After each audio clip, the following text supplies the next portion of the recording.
आज आपण बनवणार आहोत बटाट्याची मस्त अशी चविष्ट आणि चमचमीत अशी भाजी। साधी सोपी आहे, चवीला खूप भन्नाट लागते। वेगळ्या वाटणात ही भाजी आपण बनवलेली आहे। व्हिडिओ शेवटपर्यंत नक्की पहा। गावाकडच्या पद्धतीने सिंपल भाजी करायची, खायला एकदम टेस्टी लागते ही बटाट्याची भाजी।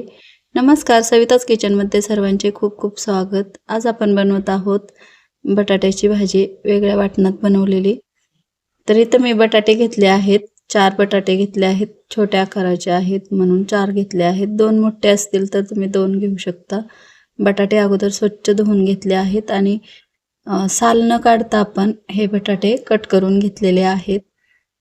सालीसहित बटाट्याची भाजी खूप टेस्टी लागते। तर पाण्यात टाकायचं म्हणजे बटाट्याचं स्टार्च निघून जातं। ह्या पद्धतीने पाण्यात टाकले आहे आणि मोठ्या मोठ्याच फोड्या करून आपण घेतलेल्या आहेत, जास्त लहान केलेल्या नाहीत।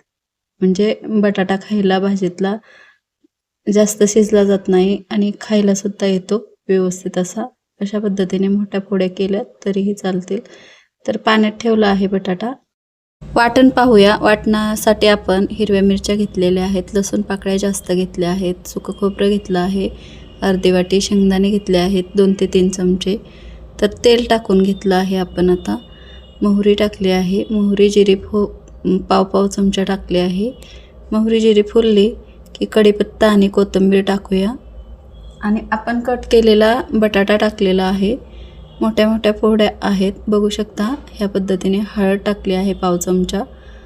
आता बटाटा थोडासा आपण मध्यम आचेवर फिरवून घेऊया।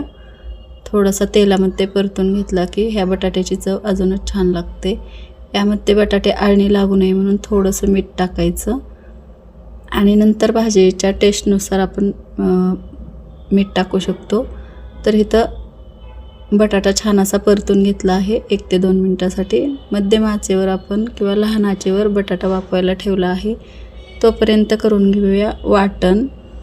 वाटण बनवण्यासाठी तव्यात मी थोडंसं 1 चमचावर असं तेल टाकलं आहे। तर हिरव्या मिरच्या घेऊया, तुम्ही आवडीनुसार कमी जास्त घेऊ शकता। तर इथं मी 10 ते 12 अशा हिरव्या मिरच्या घेतल्या आहेत आणि त्या डाग येईपर्यंत छान असं परतून घेतले आहेत। मध्यम आचेवर मिरच्या परतून घेतलेल्या आहेत।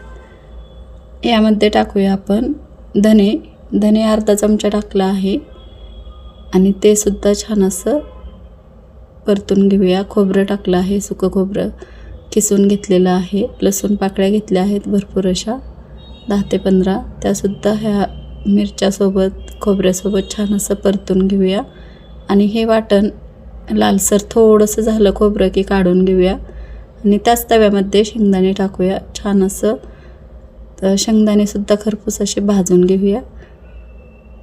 ह्या पद्धतीने आपण शेंगदाणेसुद्धा भाजून घेतले आहेत। मध्यम ते लहान आचेवर शेंगदाणे भाजल्याने कडक होतात, व्यवस्थित भाजले जातात। त्यामुळं गरम तव्यात शेंगदाणे अशा पद्धतीने भाजून घेतले आहेत। तर हे सगळं थंड झालं आहे। आता मिक्सरच्या भांड्यात टाकून आपण भरडून घेऊया आणि थोडीशी कोथिंबीर टाकायची काड्यासहित।